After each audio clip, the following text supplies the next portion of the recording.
Oh là là. La période que je vais vous compter, on y était à peu près 12 000 à 17 000 habitants.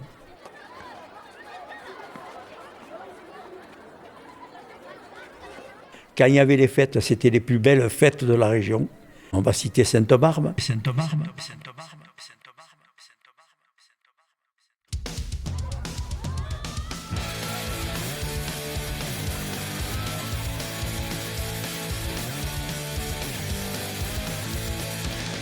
La fête des mineurs, la direction de mines faisait une journée pour les mineurs le 4 décembre et ils faisaient un grand repas, une grande fête. C'était un jour chômé à la Grande Com. Les écoles étaient chômées. Donc il y avait toutes sortes de festivités quand même qui étaient faites par la ville et par l'entreprise. Toute la ville était prise par ces manèges, cette animation. Alors, c'était quand même extraordinaire. Il y avait un monde de fou.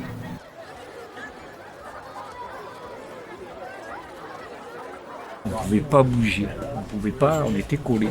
C'est un truc de fou. Même le Corso, tu te rappelles le Corso? Le Corso, c'était un défilé de chars, comme le carnaval, tout ça. C'était payable, c'était 10 francs à l'époque. On sautait par les rails et tout pour aller gratuit. Il y avait 25-30 000 personnes présentes sur là, sur ce truc. Là.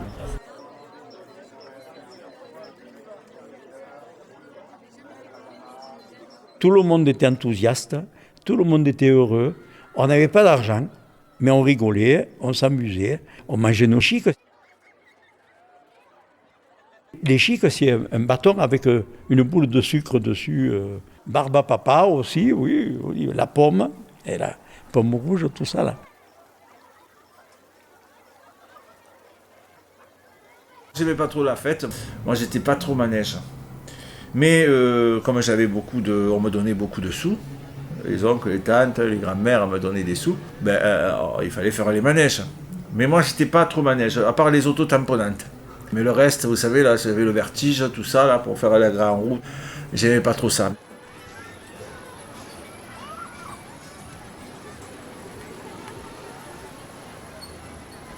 Il y avait des défilés, il y avait des tas de festivités qui étaient préparées par les joyeux mineurs, l'harmonie des mines à l'époque, voilà, c'est devenu l'école de musique, voilà. Mais bon, c'était une ambiance, et puis ça faisait plaisir à tout le monde.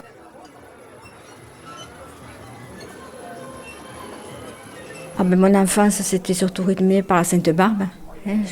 J'attendais cet événement parce que c'était vraiment quelque chose d'important. C'était une fête de toute la ville. On n'allait pas à l'école, les commerces étaient fermés. Et il y avait surtout les manèges qui s'installaient pendant pratiquement 3 semaines.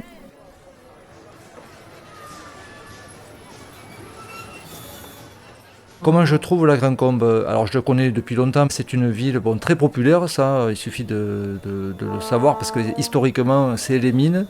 Donc les mines, c'était, de partout où il y avait des mines, c'était un milieu populaire, quoi. C'était pas un milieu bourgeois, quoi, en tout cas. J'y venais quand j'étais tout gamin au fait de la Sainte-Barbe, qui a été rebaptisée maintenant Charbon Ardent, quoi. C'est la continuité tout simplement. C'est vrai qu'il n'y avait pas de spectacle comme là, parce que là c'est plus basé sur des spectacles, sur des concerts, sur des animations. C'est différent. C'était vraiment une fête très populaire dans le sens vraiment où les gens vraiment se mélangeaient, se connaissaient pas, se discutaient, ou alors se retrouvaient pour certains, etc. C'était noir de personnes, c'était blindé.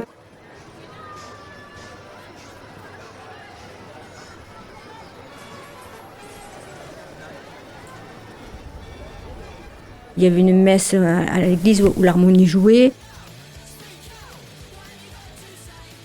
Pour être payé, il fallait aller à la messe. Si vous n'alliez pas à la messe, vous n'étiez pas rémunéré. Les parpaillous, les protestants, les gens qui n'étaient pas croyants, et les gens qui avaient d'autres religions, comme les musulmans. Pas oublier qu'ils sont venus, il y a beaucoup de musulmans qui sont venus en France pendant les guerres, en particulier 14-18. Il y en a qui sont restés ici, qui ont fait souche.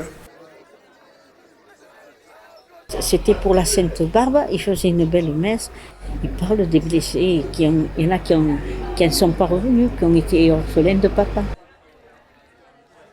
Ceux qui étaient à la messe, ils avaient une médaille, ils avaient la médaille du travail. Qui c'est qui avait remis cette médaille du travail? C'est le machin des mines.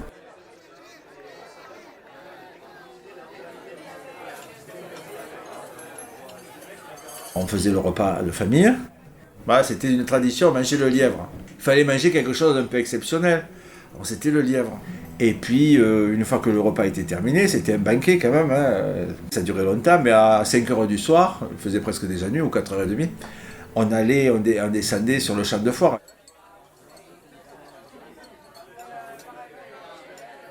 À l'époque, le champ de foire était sur la place Bouzac, et la grande place, et il était sur les boulevards.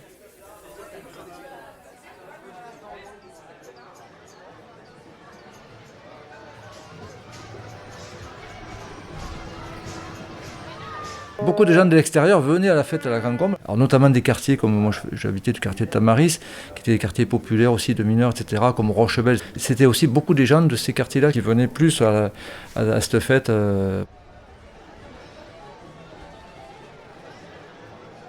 Mon père m'en parlait, parce que mon père est d'Alès, mais il venait à pied à l'époque. Il venait de Tamaris, il venait en famille, voir la famille et faire la Sainte-Barbe, et à pied depuis Tamaris, donc à Alès, jusqu'ici, parce qu'ils n'avaient pas de vélo, pas de voiture, etc. Donc voilà, je parle de ça, c'était dans les années fin 40.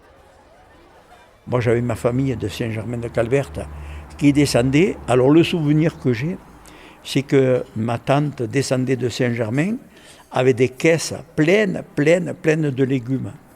Et ça nous faisait un peu forte ici. Alors, pour nous, c'était la fête quand les légumes arrivaient. Des salades, des carottes, des choux, des betteraves. Quand ça arrivait, eh c'était la fête. J'avais de la famille du côté de ma mère qui habitait Béziers. Ils venaient spécialement pour la Sainte-Barbe, quoi. On faisait un bon repas, quitte on s'habillait, mais on achetait des habits pour la Sainte-Barbe. C'était presque comme la Noël, quoi.